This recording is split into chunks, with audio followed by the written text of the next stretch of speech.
All right, welcome back to the Addicted Motors channel. We're not driving a Rover today, and if you've noticed, we're at Rover Woods.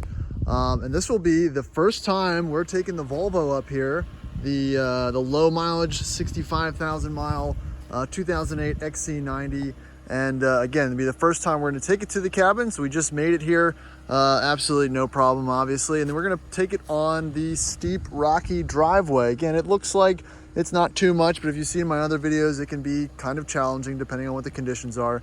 There's a 21% grade at the end that we're gonna see, how this handles it. And I'm not really worried at all, but there's not a lot of content of XC90s doing anything type of off-road. So that's what we're in for. So I'm gonna jump in and we're gonna hit the road. All right, so this is probably, well, it's the second time that we've, put it in first. It's the second time that we've done the hill in a car that does not have a low range. Yes. So a lot of rodding the brakes, but we're gonna keep it in first. Luckily, the Volvo has the auto select stick, so you can keep it in a gear. So Cindy's excited to use the brakes a little bit more than she would, but we picked a good day to come up here just because it's not too wet and muddy. So we're just dealing with the steep grades. And I'll jump out and kind of show it in action once we get down the less challenging portion of it. All right, we're flying. We've got, I guess not all terrains, but all season tires on here. And they're pretty decent, but we want to try to avoid, the pointy rocks. They're not 10 ply or anything like that, but they are brand new, which really helps. This portion is usually, pretty steep. As far as everything's concerned, but not an issue when it's dry. All right, so we're gonna start through the mud here and then go up the incline.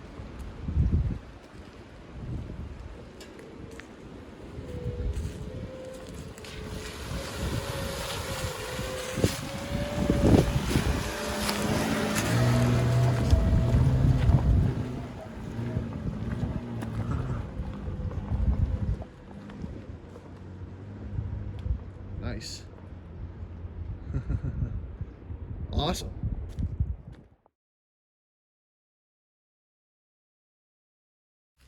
All right, so that was no problem. Again, the XC90's got really good ground clearance for a semi crossover. This is before crossovers were full crossovers. So here's the next challenge. The 21% rocky grade. It's pretty steep, lots of divots and kind of off-axis stuff. Oh, look, Rover. So yeah, I got a couple big divots there that'll kind of throw the car off traction, then another big one up there. So let's see how she does.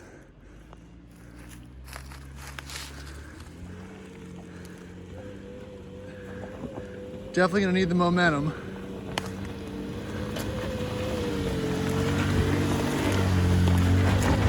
Oh, here's where it gets a little tricky. And perfect. Perfect. So here's what I'm talking about. Again, this is how steep it is. It's super steep, but not terrible. This is where most people lose a little bit of traction, and it's obviously harder when it's either frozen or wet out. So yeah, XC90 off-road, it can do it. And another gorgeous spring afternoon at the cabin. Starlink's still up there. Perfect weather. 65. Just a great place to be. So we have to come here once a week to clean it, and that's what we're gonna do. So it gives me the opportunity to test out the cars and breaks up the week a little bit. But Volvo's good to go. Oh, so how'd it do? That's fine. Yeah, no problems? Yeah, it was good. Any traction lights or anything, or just No, cool? I feel like it did better than what we thought. Yeah, probably. Well, that was wet when you did it, so. There was no spinning tires or anything. Yay. Yeah, it was fine. Well, cool. All right, so last bit, my last task I had, at least after we cleaned the place today, was to remount the Starlink on a semi-temporary, semi-different location. It likes looking up towards that way, which I guess is the north. It's a $20 cheap Amazon Prime mount, which is, I don't know if this is going to be the final location. I'd like to put it kind of up there on the eave to get a little more spectrum, I guess. But, you know, this works for now. It's not, you know, the most visibly or visually appealing way to do it, but it's working. It's working fine. So until I have a full weekend to come up here and really mess with it, you know, I'm gonna leave it as is, because the last people that stayed here said it was working great. They had internet the whole time. A couple times it cut out, but that's fine, which is, you know, enough to just get enough connectivity to monitor things that most people have to do in their daily lives. So not mad about that at all. So far pretty happy with the Starlink experience.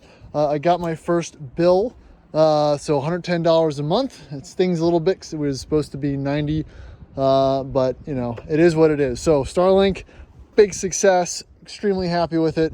I could edit this video. I don't know, I might be able to upload it from here. Let me, I might even give it a shot. So appreciate you guys watching this video, like, you know, little cabin Volvo update, and yeah, check in on the next one.